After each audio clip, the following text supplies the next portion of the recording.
My name is Christy Busby, and you are about to listen to the next episode of my podcast called F.A.T.E, From Atheism to Enlightenment. So come on in, join me. We're going to talk about it all, from atheism to enlightenment. Alrighty, guys, here we go. Get ready, and welcome to your F.A.T.E. Welcome, everyone, to Season 2 of the F.A.T.E podcast. How's everybody doing today? I'm your host, Christy Busby. I'm very excited to bring you Season 2. I've been off the last almost 2 months now, and I have been interviewing people from all over the world. Australia, New Zealand, England. I have been talking with people that have their own perspectives, their own spiritual journeys, their own concepts that they're bringing to the show. And I can't wait to bring them to you. I'm going to talk just a few minutes, recap Season 1. If you are a newcomer to the show, thank you for joining me. Welcome to your F.A.T.E. And if you haven't recapped Season 1 of this podcast, you don't have to go back and watch every single episode or listen to every single episode, but I do encourage you to at least listen or watch episode 1 just to get an understanding of what my perspective is, where I was coming from. I'll do a smaller version of that before I introduce our first episode of the season. Basically, folks, I was an atheist my whole life. I believed very heavily in science. I believed that when you died, you were done. You were like a tree. You were born, you grew, you died, and you went back to the earth. And it was only through a health crisis that I started opening my mind and putting my toe in the world of spirituality through like energy healing and things of that nature. And it really threw open a door for me. And here I am. I ended up starting a podcast to talk to people about spirituality, what the nature of our reality is. And I've just been on my own journey, and I've been welcoming everyone who is going to step on this path with me. And quite frankly, whether you're just stepping on your path, you're already well into spirituality, or you're curious, I have something for everyone this season. Season 1, I did a lot of psychics, mediums, energy healing. I went into some religious stuff. And I loved all of my guests. I'm still in contact with most of them. And I was so very lucky to get the kind of people to join me for just me kind of pulling this out of nowhere and deciding that I was going to do a podcast. And it's only gotten better, folks. I really, this season, have had just amazing stories to bring you. I just can't wait. I hope you hang in there with me. I really am just asking questions. I'm open-minded. I'm walking in this direction. And I want to continue to bring people, perspectives, and ask all the big questions out there. What are we doing here? What's the nature of reality? What is death? Do we die?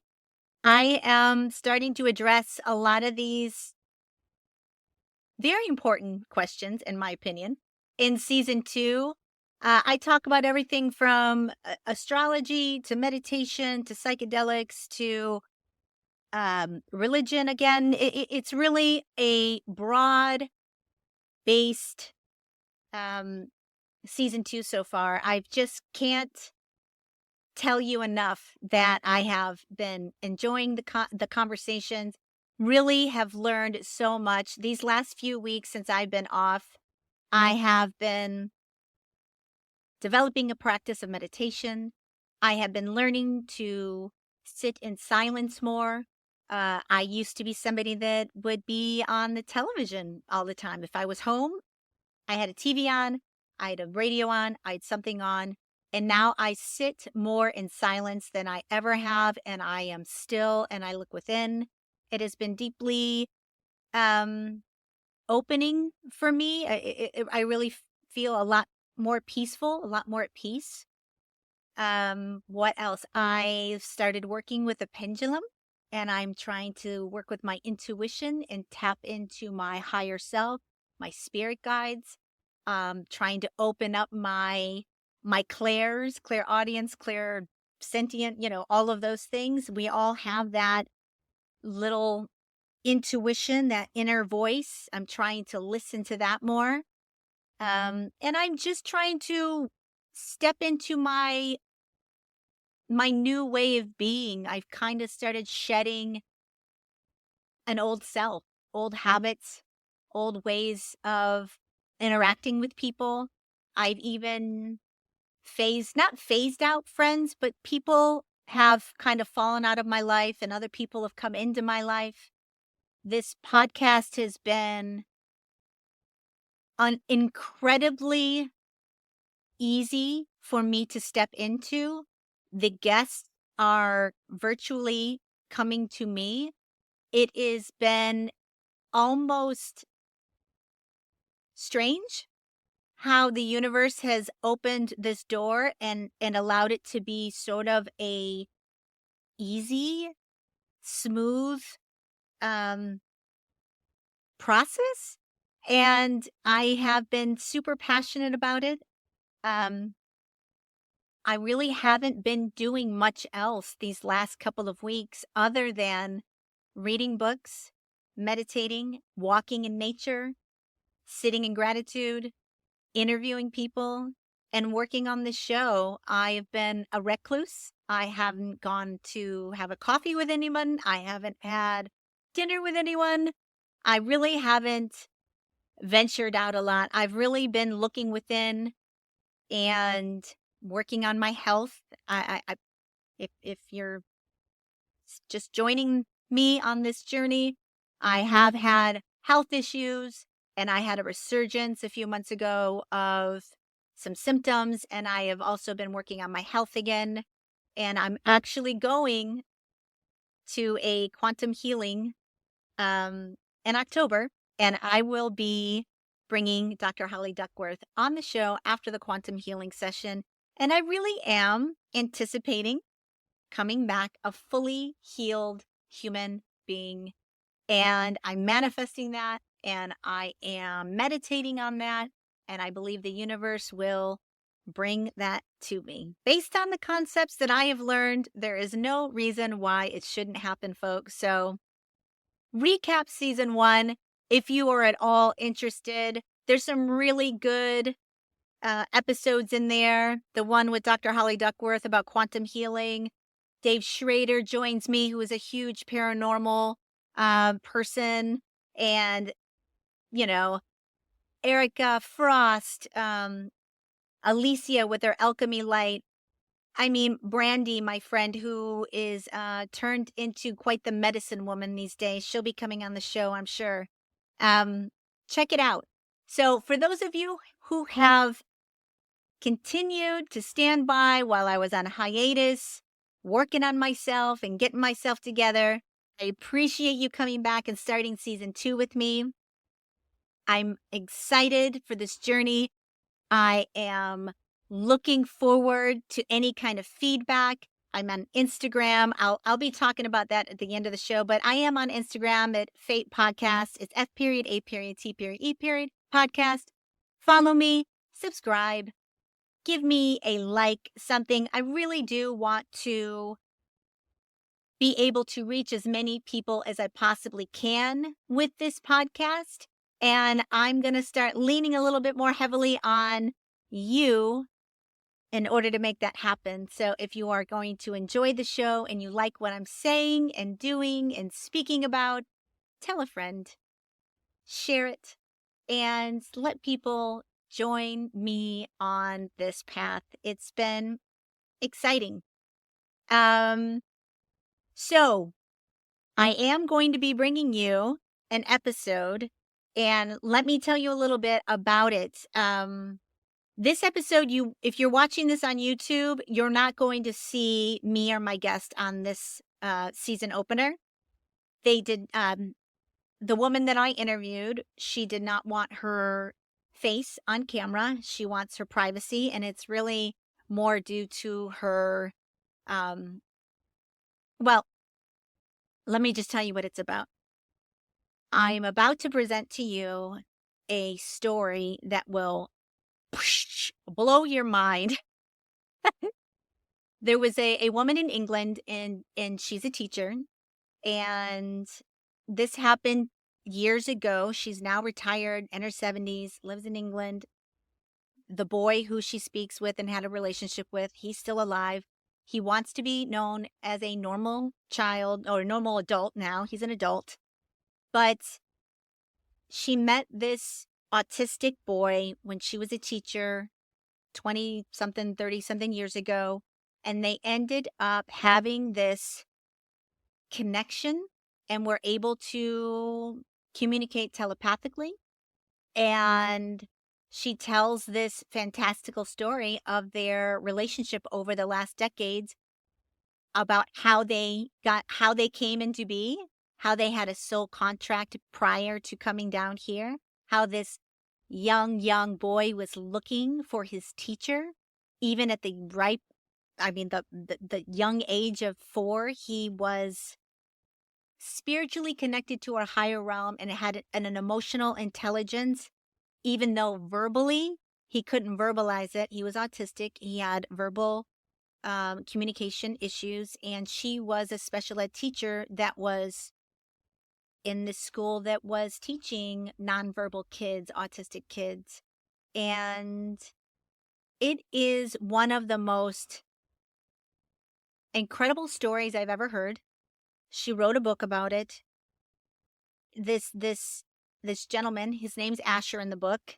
He is somebody that has an ability to tap into higher realms and speak about what the nature of our reality is, and give premonitions and talk about all types of different concepts that he was able to telepathically communicate to her throughout the years.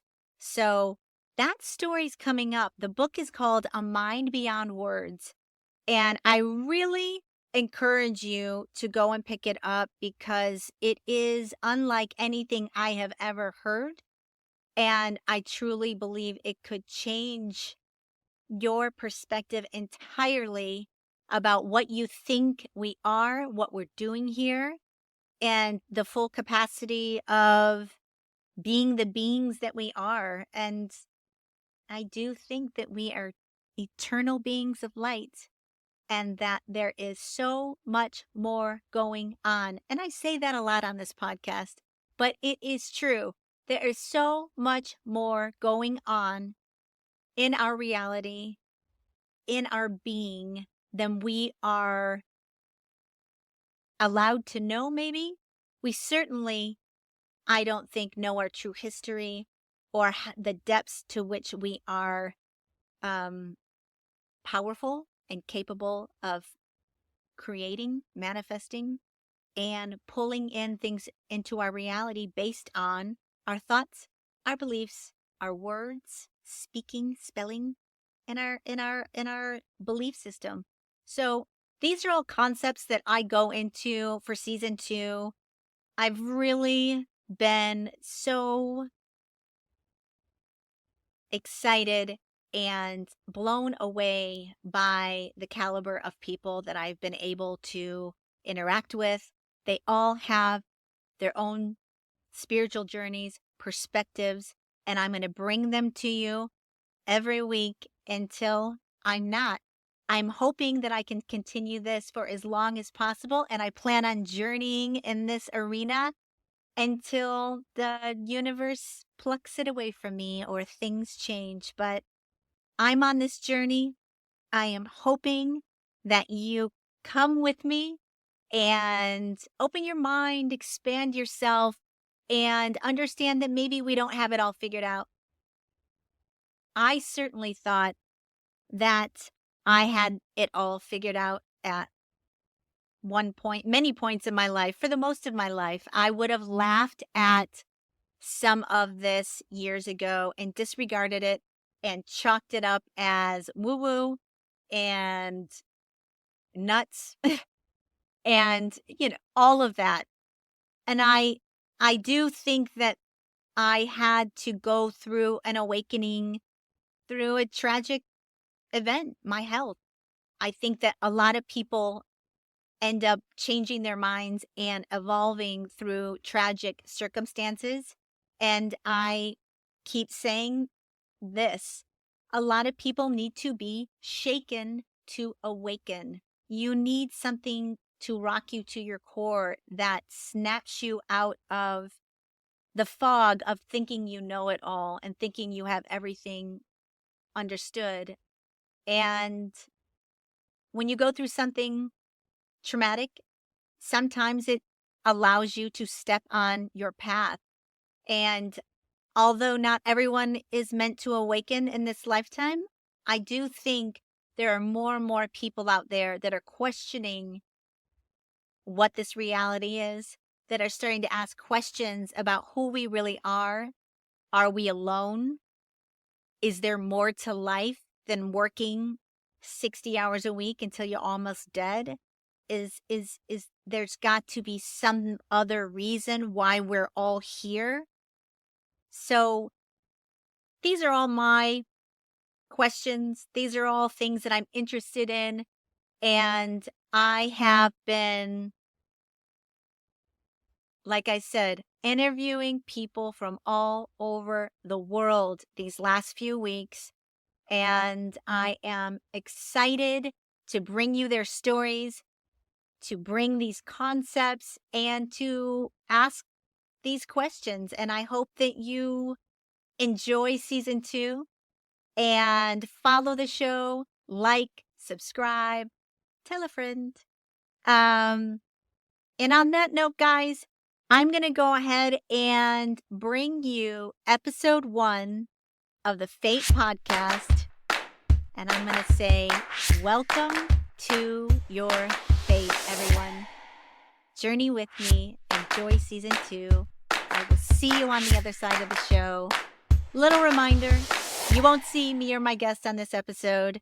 It is a fantastic story, and I hope you enjoy it. Journey well, everyone. I'll see you on the other side. Welcome, everyone, to the next episode of Fate. How's everybody doing today? On today's show, I am bringing you a remarkable woman. She has a story to tell that will make you open your mind, change your perspective, and really think about what and who we are. Her name's Jess Curzon. She has a book out called A Mind Beyond Words, and I am ever so grateful and thankful she has come here today to tell me her journey. Jess, welcome to your fate. How you doing today? I'm very well, Christy, and thank you so much for having me on your show. It's a real honor to meet you.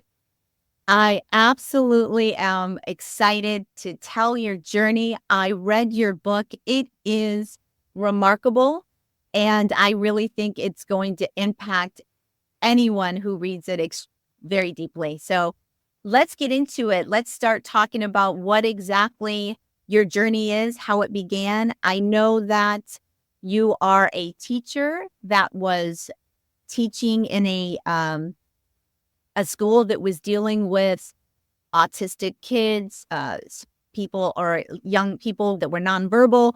I don't want to tell too much of your story. I'm going to hand it off to you, and please tell me your journey. Well, just that. Okay. Right. As you've said, I've been a teacher all my working life. I'm retired now, but that's what I always did. Started off just teaching in normal schools, like elementary school age. Then I got a transfer to a school for children with, or a class within a school for children with speech and language difficulties. They were in a mainstream school, but we had this special little class with just 10 kids. And I kind of fell into that by some odd synchronicities, and it felt like I was being nudged along the way a bit. But I loved the job, loved the work. I worked there for 7 years or so, I think, before one particular child entered the class who changed my life, to be frank. He just was very different. And yeah, meeting this kid has just completely altered the trajectory of the way I've lived the rest of my life. So, yeah. What can you talk a little bit of the kid that we are speaking of? You call him Asher in the book. And just so everybody's aware, if you're watching this on YouTube, I do have Jess's face concealed due to keeping and remaining respectful of her privacy, as well as the individual that we're going to be speaking about. That is a giant part of her journey. Neither one of them want to be in the public eye, so I have concealed your identity so we can talk openly about your journey without revealing your true identity. And so I just wanted to put that little disclaimer out there. But Asher, correct me if I'm wrong, he was an autistic boy. Can you talk a little bit about his disabilities or his abilities? Both of them, I guess. Yeah, he's got both in equal measure, I suppose. Yes. Yeah, he came to me as a 6-year-old. He'd been in a mainstream school for a few terms, and his parents had expected that mixing with other kids, he'd start to learn to use speech, because his speech was very limited. He couldn't make many sounds. He had muscle problems in his mouth, which is called oral dyspraxia. And like the other children in my class, he couldn't really make himself understood very well beyond a few words. And I gradually got to know his way of speaking. But he also had a diagnosis on the autistic spectrum, and he found the whole conversation and friendship bit really quite difficult. He was quite a withdrawn little boy when he first came to me, but he was very intelligent. I mean, of well above average intelligence in terms of what he could do academically. And he was just a curious mixture. And that I thought, well, fine, this sort of fits in with my class. But a few weeks into having him join the class, I found I was kind of losing my grip on teaching and on the class. It was as if I was being sabotaged somehow, and I couldn't figure out what was going on and why my lessons were all going a bit weird. And eventually it clicked with me.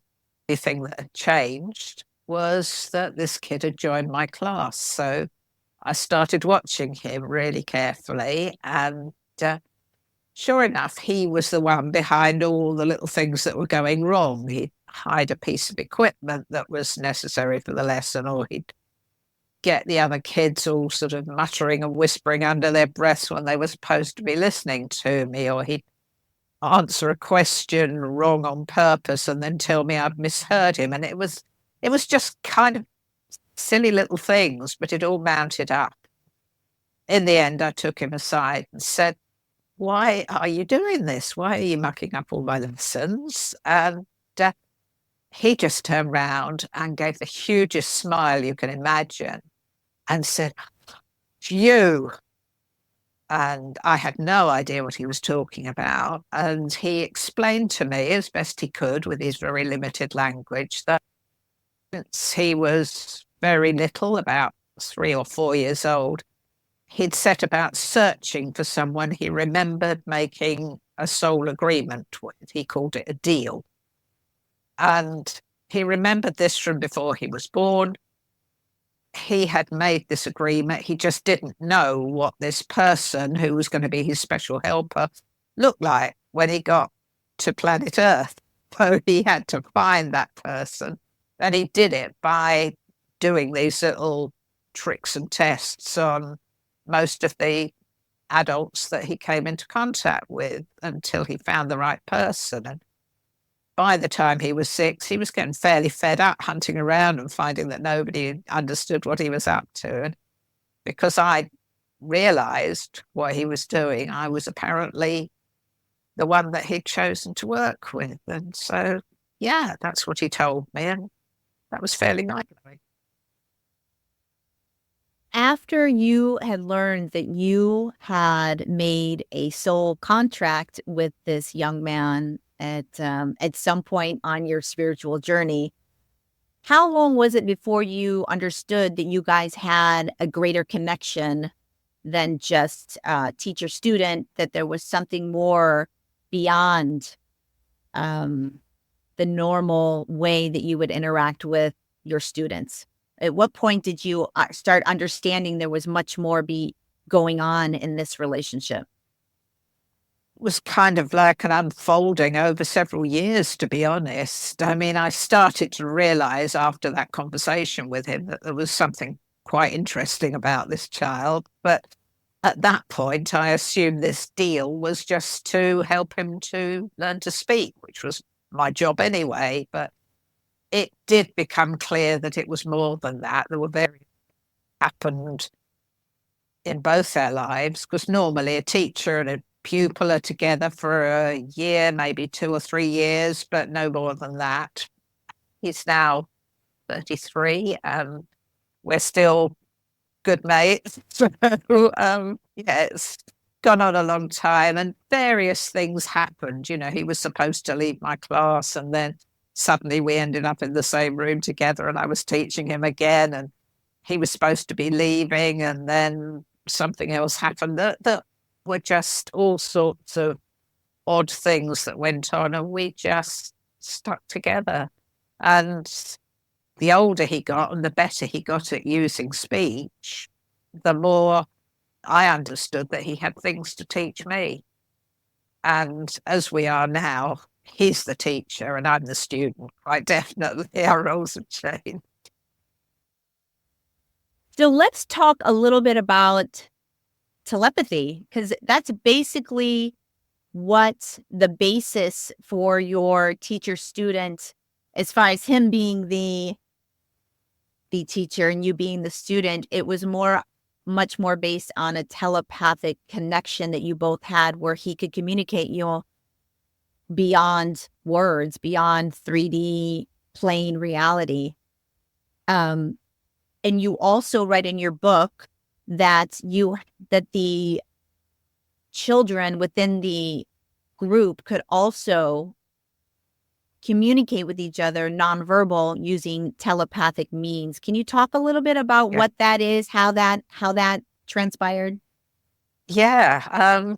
Yes, that was another strange thing that happened just around the time that he joined the class. I'd been working in this unit for years and I'd never realized or I'd never seen any evidence of the children having any communication apart from, trying to learn to speak and trying to understand each other. But soon after Asher joined the class, and I don't think it was a coincidence, I started to realize that the children were communicating amongst themselves, but it wasn't through speech. There was something else going on. And I've given in A Mind Beyond Words, I've given an example of a day they were out in the school playground and they were all playing a game together and I was watching them and realized that this game had a storyline. Everybody knew what they were doing. Everyone knew where they were supposed to be. And there wasn't a single word being spoken. And I remember having that moment when I just thought, oh, grief, these kids are communicating on some other level. This is some sort of telepathy. And I had two thoughts after that. One was, I'd better keep this to myself, because if I start saying stuff like that around the staff room, then people are going to think that I'm a complete wacko. And the second thing was, I want to learn more about this. I want to understand this. And the children seemed to pick that up. And they started to teach me. And there were, well, 3 adults regularly working in our classroom and various other people as well. Nobody else picked up on this at all, to my knowledge. There was no one else who understood what was going on, but there was just, the children had decided to take me into their little telepathic world, if you like. So I felt very honored. That is incredible. It really is. Can you talk a little bit about some of the concepts that Asher opened your mind to? Can you talk a little bit about the realms, our subtle light navigation systems, and he goes into really amazing concepts that he is able to glean because he has a higher level of access to information that we in the 3D world do not have. Can you talk a little bit about the realms and what he was able to enlighten you with as far as what our reality is and how it works and how energy works and all of that? Yeah, I mean, obviously we're leaping ahead to Yes, with an adult's mind here rather than as a 6-year-old child. But yes, yeah, it gradually developed in his teens. He started to tell me that he went somewhere else. There was this other place he could visit. And he said, I can't very much about it because there aren't any words in our language to describe it. And at that time, we hadn't really worked very hard on my telepathic abilities, so I couldn't really pick that much up from him, and he got quite frustrated. But as he grew older and as I started to really focus in on the telepathy side, we did start to make this connection so that he became able to get stuff across to me without using words, without having to speak to me, which meant that he could put concepts into my mind that he didn't have access to verbally, if that makes sense. So at that point, he started telling me about what I assume is something like astral flying. He was able to just move out of his body and explore this. He said it's not a place because it's beyond time. It isn't a physical place, but a dimension, a sort of psychological landscape, I think was the sort of closest I got to it in words, where he's able to access knowledge directly.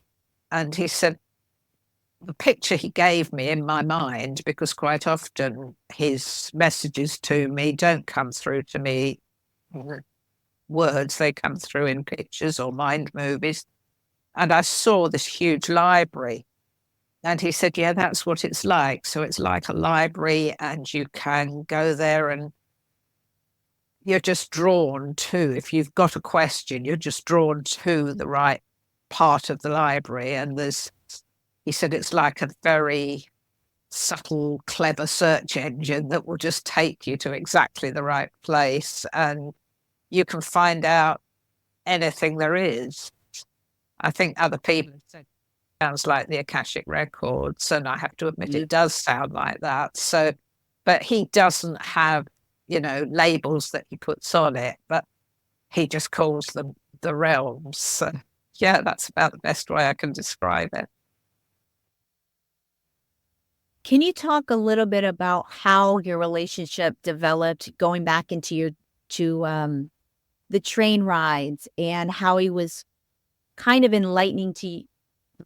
explaining to you how intention and energy works, like the scenario with the water bottle on the train? I thought that was a really interesting example of how we are capable of kind of creating things within our own reality if we use intention and focus. Can you talk a little bit about that?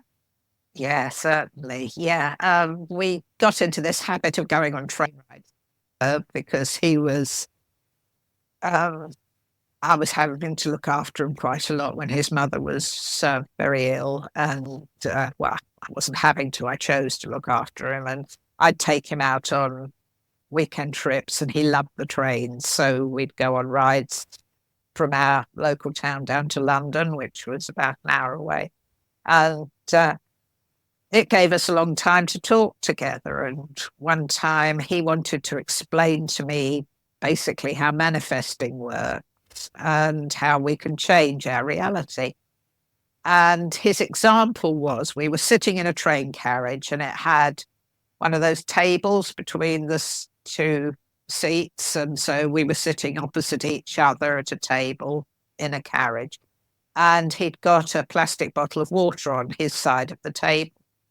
And he said to me, okay, so how could you move this bottle of water from over to your side without touching it? And I sort of went, well, it's full of water, so it's too heavy to blow. And the table's bolted down to the carriage floor, so I can't shut the table.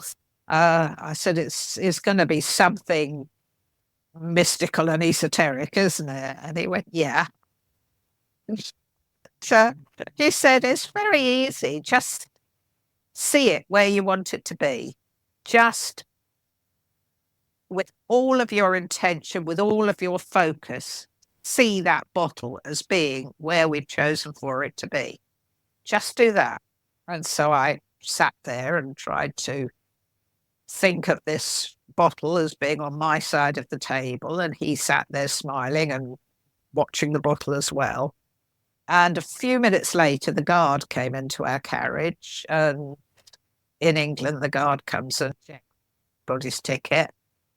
Well, he came up to our table. He took my ticket, checked it, gave it back to me. He took Ash's ticket, checked it, gave it back to him. That could have taken only seconds. And then, for some reason, which had nothing to do with logic, this guard picked up the water bottle from Ash's side, moved it to my side, and then walked on through the carriage. And I just sat there with my mouth hanging wide open, and Asher was just grinning and saying, see, it's easy.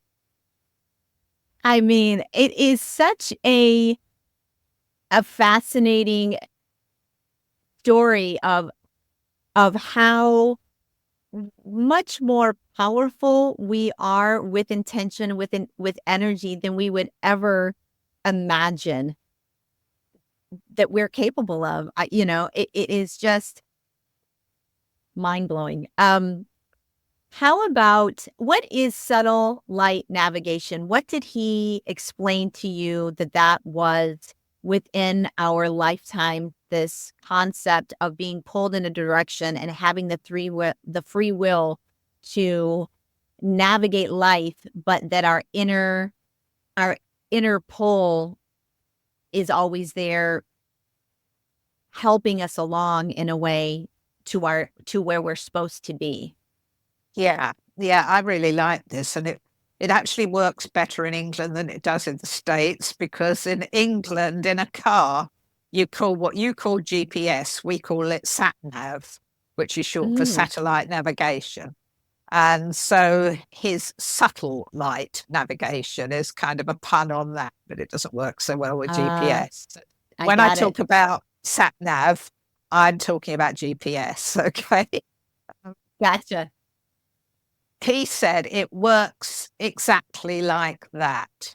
It's very subtle, but there's something that is nudging our lives, if you like, the sort of blueprint that we brought in with us, or the guides, however you want to imagine what it is nudging our lives in one direction rather than another, because we've decided before we were born that we wanted to achieve certain things, not in great detail, but just hey, in this lifetime, I'd really like to try out what it feels like to do this or to explore that or whatever. And our sat nav, subtle light navigation, gives us the chance to head in the right direction to a place where that would happen. I'm sure that was what was happening to me when I found myself teaching in that specialist student.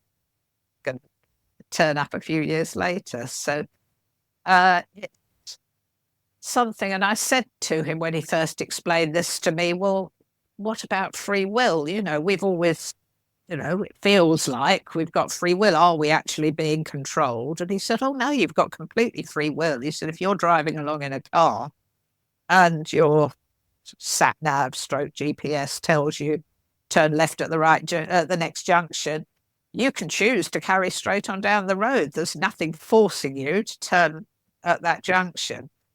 And he said, you don't have to follow the nudges that you're given. And I said, so what happens if we keep ignoring it? If we just keep ignoring that guidance we're being given?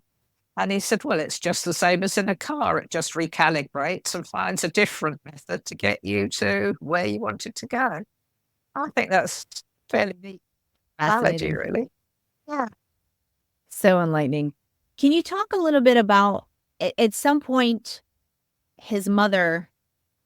Asher's mother gets sick and she ends up passing away, and you end up communicating with her using a crystal pendulum of sorts. Can you talk a little bit about how you were able to access Nina in the book and have some sort of communication with her and with regards to Asher?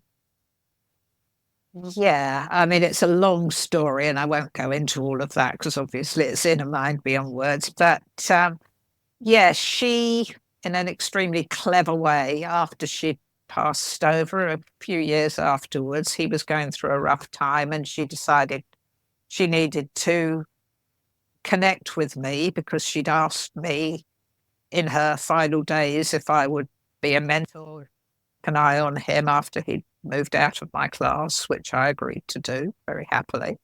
And so it was several years after I'd stopped teaching him, but he was going through puberty. I suppose he was having quite a tough time. There were things going on in his life. And she decided from the other side that he needed a bit of help. And so she made contact with me. And I'd never had any contact with people beyond the veil. I was not a medium. At first, I thought when I was getting these feelings that it must be a wrong number, that this couldn't possibly be intended for me. And then suddenly I realized it was her. And then I sort of thought, well, how am I going to get her messages through? Because I couldn't hear anything. I couldn't see anything. I just knew she was there, was actually applying pressure to a part of my body that showed me that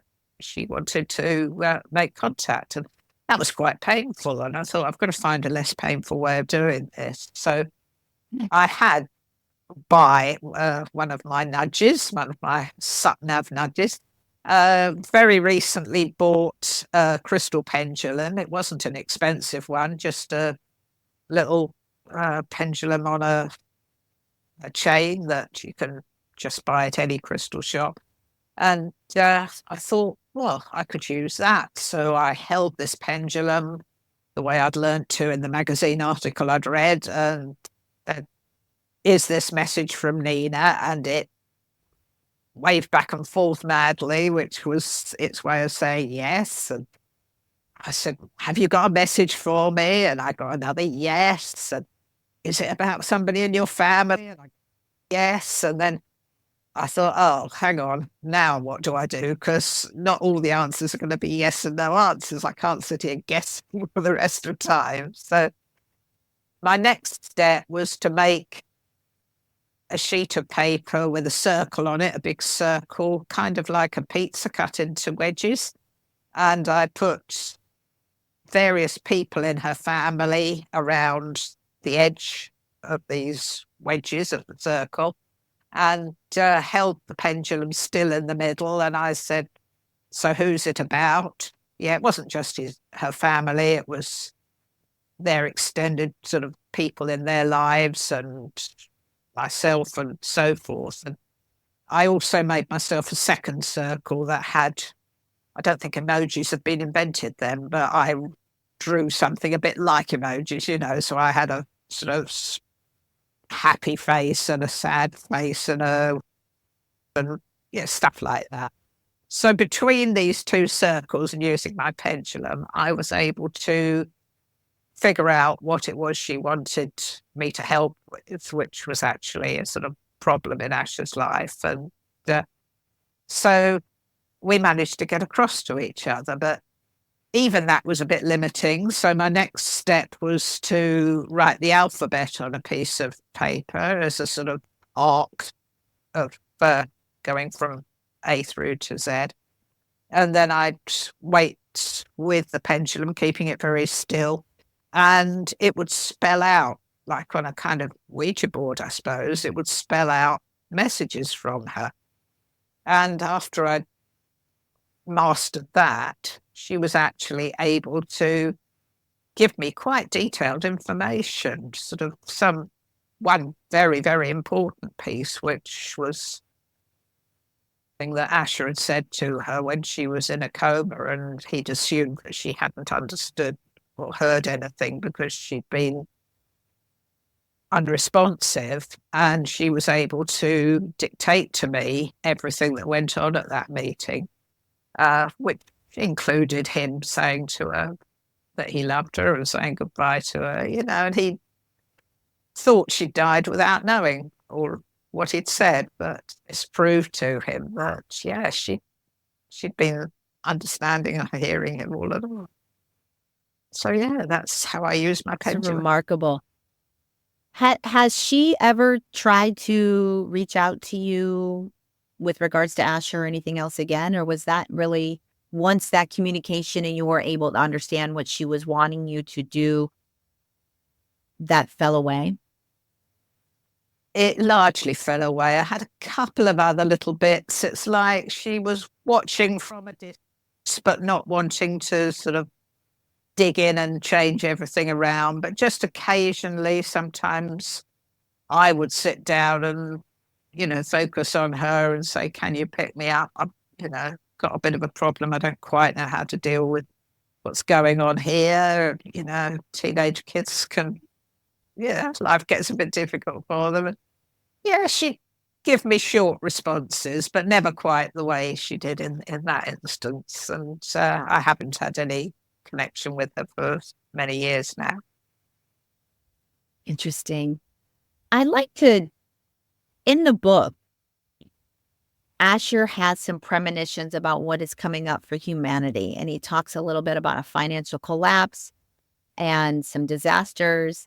And I'm wondering, was there any more insights in there as far as what Asher was trying to relay to you about what is coming up for this 3D plane and what can we can expect? I was interested when I read that in the book. Yeah, that was on another of our train journeys, and he was about 15 at that time. He was quite a young lad. And I remember distinctly him suddenly, his face just clouded. And he said, oh, I've just seen something and it's not nice. And he was not quite sure he wanted to tell me. But basically what he was saying was that there were going to be disasters in the world. There was going to be a heavy loss of life. There was going to be things changing, and the main thing that would be changing would be a financial collapse. He was just saying that money would be that it wouldn't go on the way that it is at the moment. And he said that's going to change everything. It's going to change the way people think about things, and it's going to divide humanity into two distinct types. He said there's going to be the people who are scrabbling around for their possessions, trying to hold on to everything material that they can keep because they feel so lost without all the stuff. And there's going to be the other people who just let it go and say, okay, well, that part of our lives has fallen away, but what have we got?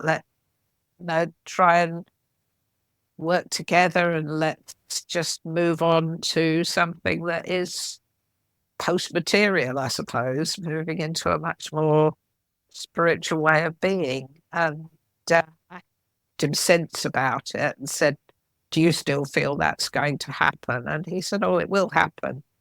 He said, there's lots of paths, lots of ways it could happen, but he said they all lead to this one thing happening. And he said, I don't know when. It just depends on the way humanity behaves and the choices that people make. I mean, I do feel like we are living in very dystopian times, and I certainly don't want to think about anything disastrous happening, because I do believe that you manifest things and you have to be careful about what you're thinking, what you're saying, because they have more power than you think that it does. But at the same time, I do see and feel this tremendous amount of negativity and division and the wars and our obsession with things and consuming and wealth and luxury. And then the other side of the journey of that is living in lack and barely being able to sustain yourself. There just seems to be a lot that could go wrong within the world that we're living in at this juncture. So when I read that, I thought that made a lot of sense to me. I was just kind of wondering if that is something I'm going to be living through, or is that something that is going to happen in the distant future? Who knows? Yeah. And actually, it's interesting. What you've just said has made me realize why he doesn't want to discuss that very much now, because you're absolutely right. We don't want to get into the business of manifesting disasters and manifesting, awful things happening. But saying basically is at some point there's going to be a change, and it's going to be quite a big one. Yes, I've been, your book spoke to me in so many ways. I literally couldn't put it down, because I've been saying on this podcast, and I'm a fairly new podcaster and I'm fairly new to spirituality, and I've had my own journey of sorts, but I have learned a few things along the way. And one of the things that I continuously say on this show is we are more powerful than we think. We are capable of more than we think. And that our words, our thoughts, our belief systems are much more important to our daily lives than we would ever imagine.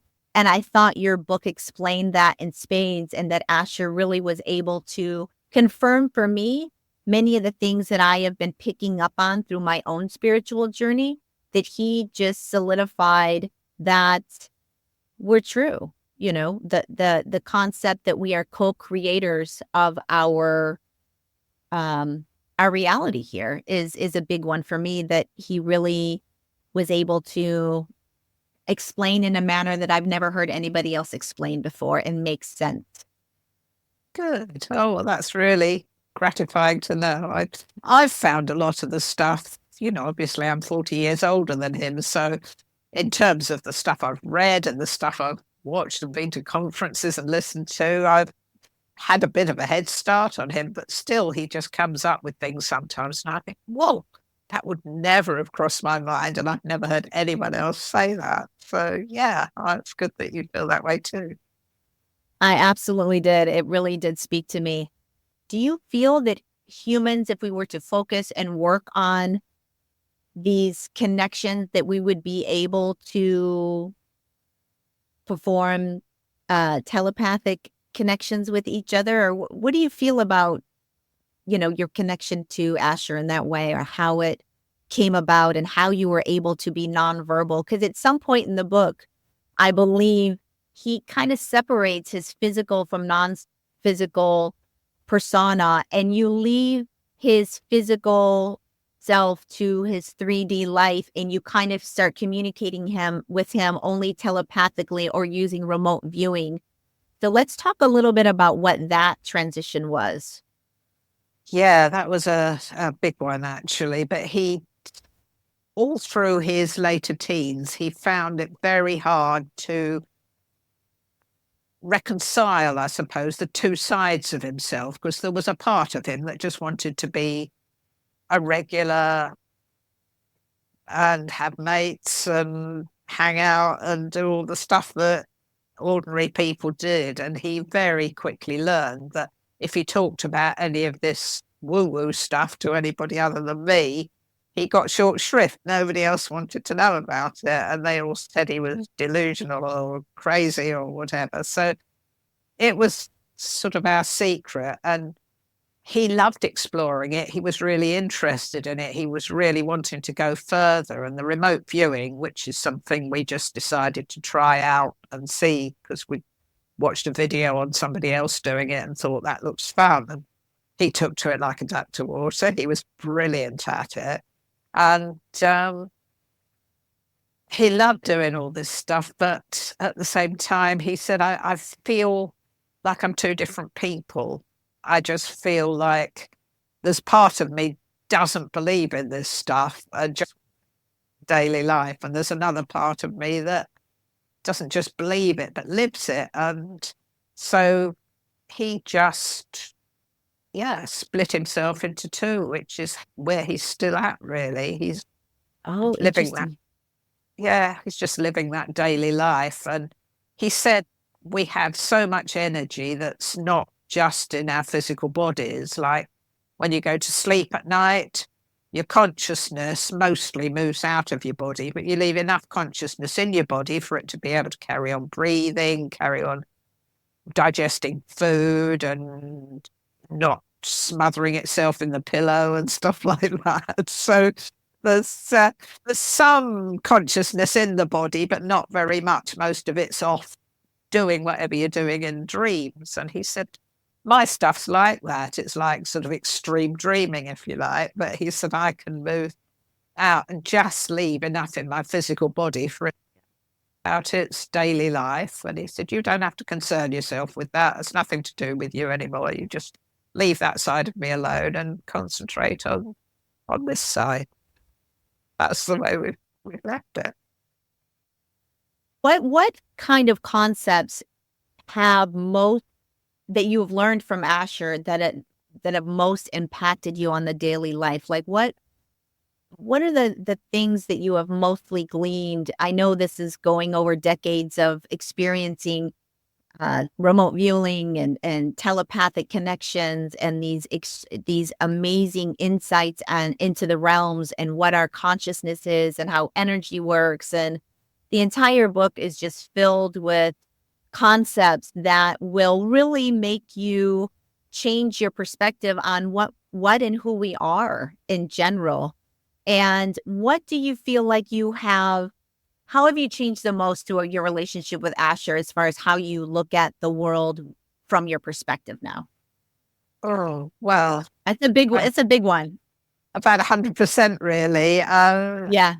I think I said at the beginning of A Mind Beyond Words, I live two different lives as he does, but I've had to as well because I've still got my family, my old friends, but I've got this completely different life, which, there's the telepathy with him, but I've also moved into circles of people who are more spiritually minded, and because they're the people I'm on the same frequency now. I have to work quite hard at, I'm sure if you've been on a similar journey, you've had it too. I have to work quite hard at sort of getting down to talking about everyday ordinary stuff because it's not quite so relevant anymore. So, yeah, the thing that you mentioned earlier, the fact that we are the creators, I think is absolutely so important. And it made me realize that for so long we've given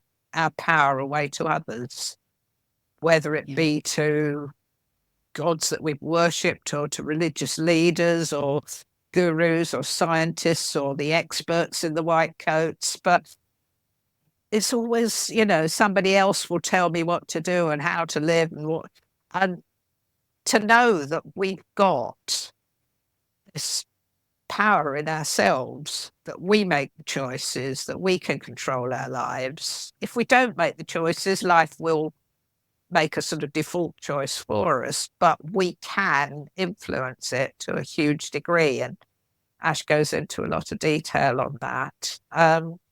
So not only are we able to control our lives, we're also contributing to what I call big C consciousness, the whole shebang. So, yeah, that's one of the huge things for me. And Yes. the other is the role and potential of the people who our society labels disordered. The neurodivergent people, people with autism or other so-called disorders, disabilities, dysfunctions, who actually have, in a large degree, a closer link to what Asha would call the realms than the rest of us do. And they've got an awful lot to teach us. That was another thing I wanted to kind of discuss a little bit about neurodivergent and neurotypical people, that there is a lot of confusion about maybe what autism is. And when you read the book, you start understanding that they live kind of in a different brainwave pattern where it makes them less able to interact in normal 3D, lower plane, whether it be speech or using those emotions or being able to communicate in a 3D plane level, that they're much more capable of accessing higher realms of thought in different brainwave patterns that regular humans would not be able to understand or even comprehend, being where most people are at in their spiritual journeys. It just wouldn't be something that they would probably even accept.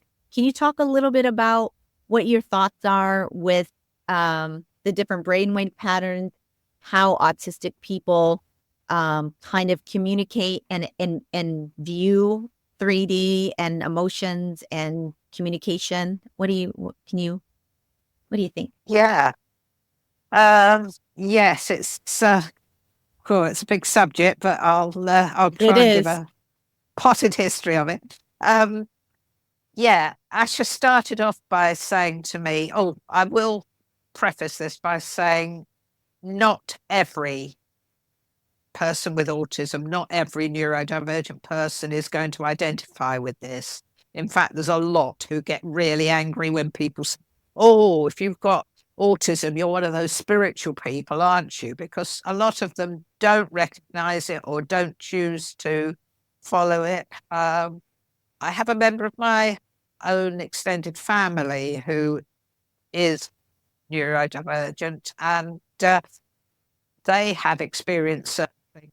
They suppress it like mad because they want to be normal and they don't want that side of it. And this person has said to me, that stuff's really irritating. I just try really hard just to block it all out. And so, again, it's a choice, and not everybody is going to make that choice. Not everybody is going to choose to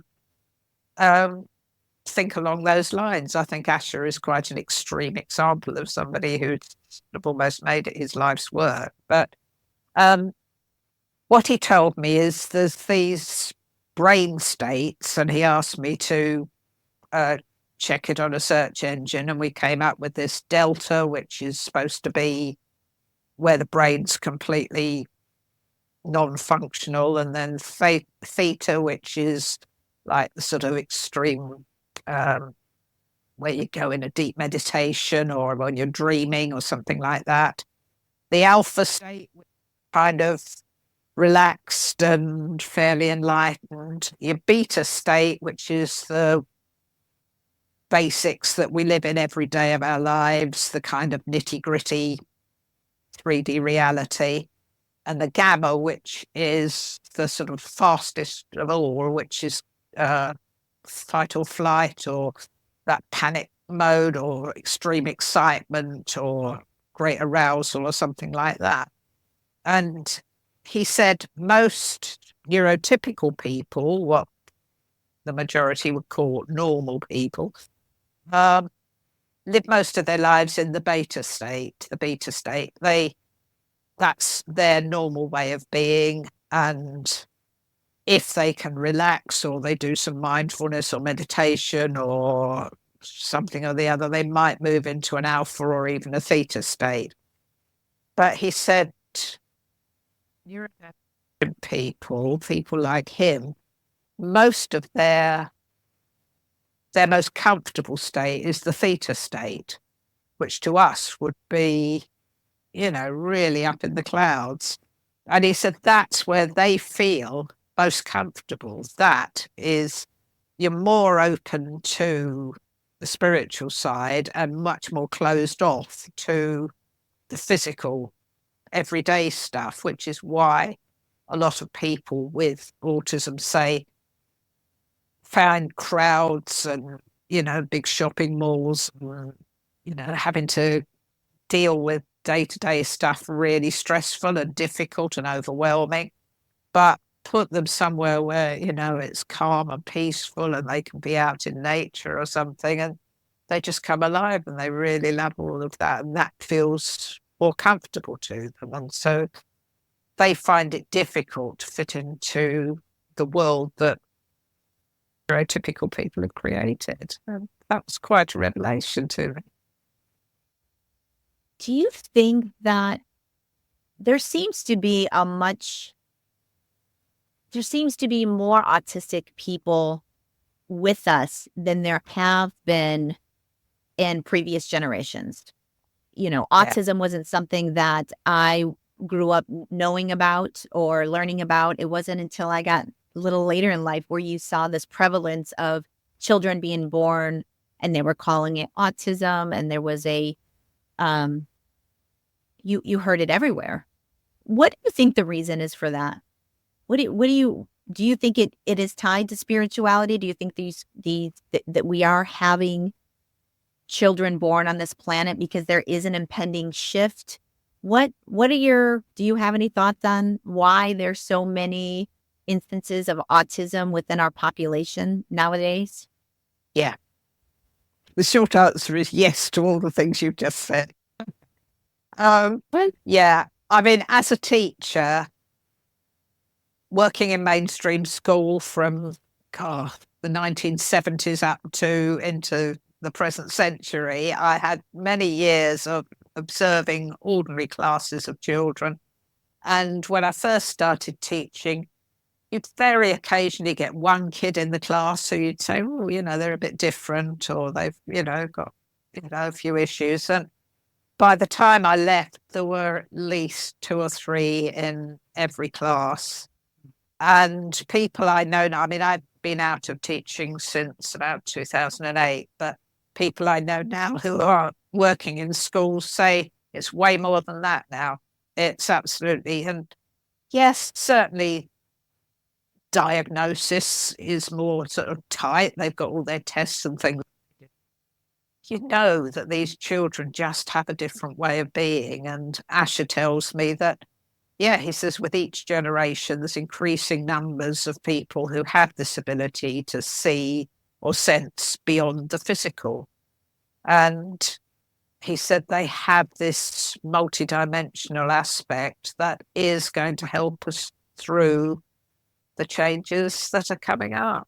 So, yeah, they're here for a reason. It's not a disorder, and it's not an illness, and it's not something that needs to be cured. It absolutely isn't. What's got to be cured is our ability to tap into them and to pick up what they have to tell us. How has your experience been with telling your story? I know for the most part, you do want to keep your privacy, your identity, and you're certainly trying to protect Asher's privacy and identity. From what I understand in the book, he is not open to being a public figure or anything of the sort. But how has your experience been telling your story to people? Is there a lot of pushback? Is there a lot of doubt? Is there ridicule? What has your experience been so far? That's exactly what I was expecting, Christy, when I started on this journey. I mean, it's not my own identity that I'm trying to protect. It's definitely Ash's, because when we made the agreement that we were going to put this in a book and go public with it, if you like, he said, "We'll do it, but change your name, change my name, change all the names of the people in the story, and don't appear on screen, or if you do, blur your face or whatever," because he said, "I don't want people who know the two of us to say, that must be," and then, start knocking at his door and asking him for predictions or something. He's a very shy person. He still has the autism, and his everyday person, very, he wants to keep himself to himself. So that's why we do that. So, yeah, that's the basis of it. Sorry, what else did you ask me? Well, have you had any pushback? Do Oh, the you have pushback, yeah. individuals in your life that, uh, you know, for lack of a better term, think you're not right in the head, think you've lost it, think that this is something you're making up, or how comfortable are people really hearing this story? Because if you're not in the spiritual world, if you haven't been exposed to anything like the principles of creation, manifestation, multi-dimensional beings, all of which I believe we are, um, it could be a very fantastical story that you're telling. And I'm just wondering if you've had any negativity based on telling a story that people would have a hard time comprehending if they're not already in alignment with some of these principles anyway. I was absolutely expecting that. In fact, I was really dreading putting my head above the parapet, because I really expected to be shot down. I expected to be called all sorts of things. I can think of two people since I started publicizing this, going out, selling the book at holistic fairs, talking online with people, and doing interviews like this one with you. I have had two people out of all the hundreds that I've come across who've said, "No, I can't take this. It's not for me." Everybody else who has spoken to me about it, I mean, obviously there's people who don't want to know, but say I'll be at a holistic fair and I'll set up my little stall and I'll have my banner and all the books out on the table, and I just stand. And some people take one look and walk straight on past, but every few, there's somebody who'll turn up and they'll just walk straight up to me and say, "Tell me about this book. I want to know about it." And they're kind of drawn in like magnetism. Yes. It's really, really weird. And it happens again and again and again. And the same thing happens on social media. You just find people from all over the world just get drawn in and say, "Oh, I've had an experience something like this," or "My kid does something like this, and I've got an autistic member of the family and they've said this." And Asher told me from the start, the right people will find it. And that's what's meant to happen. And he's absolutely right. So no, so far, I have been really, really fortunate, and people have been so supportive and so helpful, and like yourself, agreed by my identity, for I should say. And yeah, I've just been amazed at how accepting people are, and how many people just take it all as, yeah, that's what's really going on. I have no doubts. I've been just mesmerized by the book. I couldn't put it down.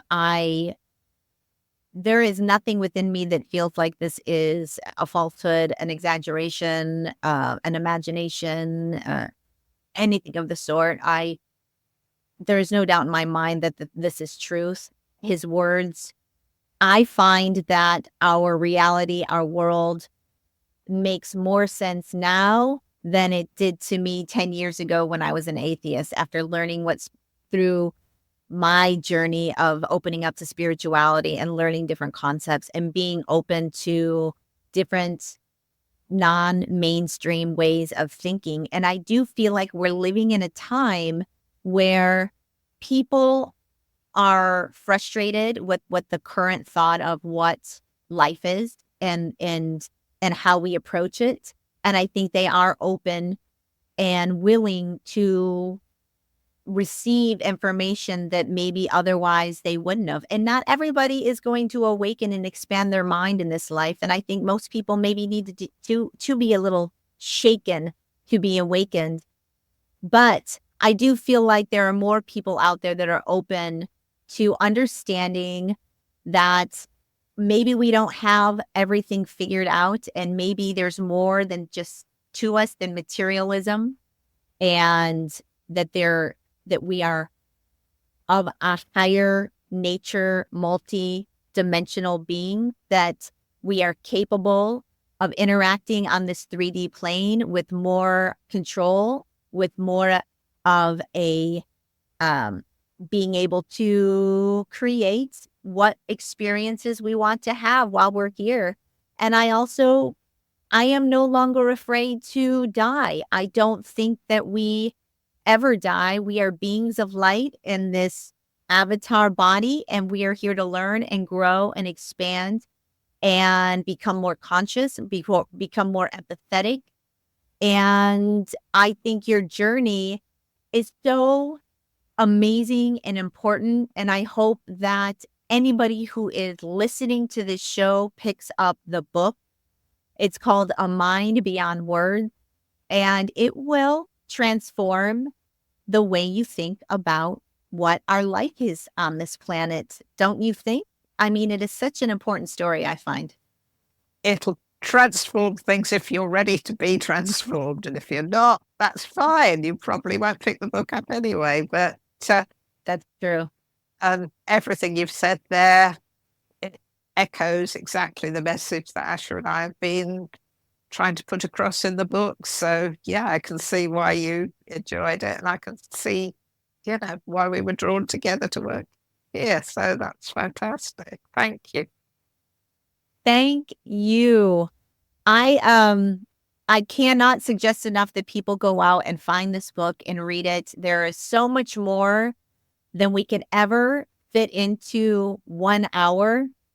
There's just little gleans of information about how reality works, about the realms, the fact that we are just much more powerful creatures than we could ever imagine.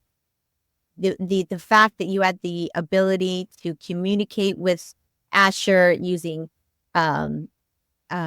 telepathic means, it was incredible. The remote viewing, his ability to communicate with you in ways that's completely are beyond anything that most people would accept.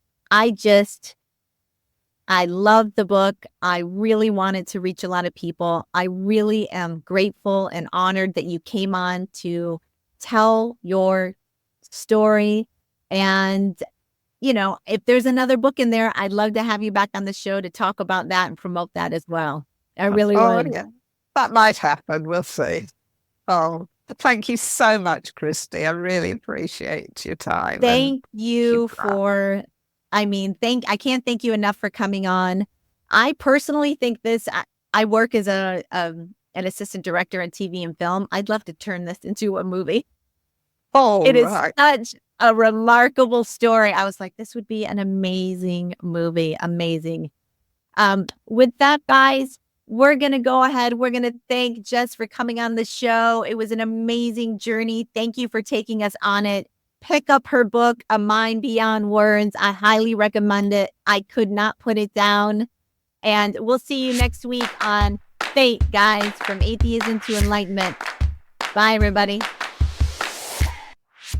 And that is a wrap on Jess Curzon with A Mind Beyond Words. I have so many thoughts about this episode. When I read her book, it really did ring true to me. And I know that having telepathic communications, remote viewing, astral projection, premonitions, the idea that we can co-create our reality are probably fantastical concepts that don't seem like I'm swimming in the realm of sanity. But the more and more I journey, the more and more I learn, the more and more I open my mind to different ways of perceiving that don't maybe align with what I have been taught my whole life, the more excited I am about what our lives are, how magical they are, the more I want to learn. I feel that Asher and Jess have a relationship that could really change many lives if you're open to this type of ability to expand what's beyond normal, as we would say in mainstream thinking of what we're programmed every day to believe what our lives are. And the more and more I'm swimming in this world, the more and more empty our lives feel. I mean, when you really think about what the human life is these days, it is an endless pursuit of acquiring things we don't need, going to a job we don't love, and enduring a lot of hardships that maybe if we had the ability to understand that we could have more of a control over what happens within our lifetime by following our inner intuitions, by being able to connect to a higher realm that would guide us. These are all concepts that are fascinating to me, that in season 2 are going to be the cornerstone of what I want to put out on this show. I really want people to start opening their minds and being able to put little stories within your ether that are going to make your brain start turning on and thinking and contemplating a world that is beyond the one you know currently. And this is the perfect story. I really hope that after listening to this podcast, you pick up that book. It's on Amazon. It's on Barnes and Noble. It is, Asher has a way of describing what the parameters are for our reality in a way that you've never heard anyone explain it.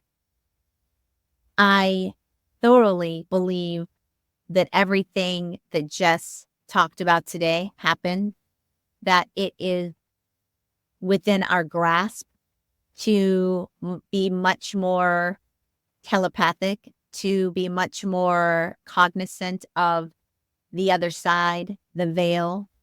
And I just found it absolutely fascinating, and it gave me hope. I'm still struggling with my health a little bit. It made me feel like I can heal myself. I absolutely can. And part of what is holding me back currently is my own belief system. Because once your own belief, your own intentions, your own vibrational signature that you put out into the universe, that will match and you will get that in return. So you have to be very mindful and very conscious of how you're thinking, what you're feeling. And I don't know, guys, I thought it was a fascinating discussion. I hope you pick up the book. I really want to press the boundaries as to what you will allow in your world to accept as a possibility, at least, maybe. And on that note, I'm going to go ahead and leave it there. I will put her website in the show notes. She does have a website. It's www.ashertree.com. It is a fascinating story. I think it's one that could really change how people view the reality in which we're living in. And I hope everybody picks up the book. I wish Jess and Asher well. I hope they continue their communications. I hope she puts another book out. And I hope he continues to enlighten the world as to what we're all doing here. The many layers in which we find ourselves swimming in. It's magical. It's exciting. And I hope you continue the journey with me and stay with me. And I will absolutely bring you some amazing stories this year in season 2. I have some great guests lined up. I have some great topics lined up, and I'm really excited to bring them to you. Until then, everybody, welcome to your fate, guys. I'll see you on the next episode. Bye.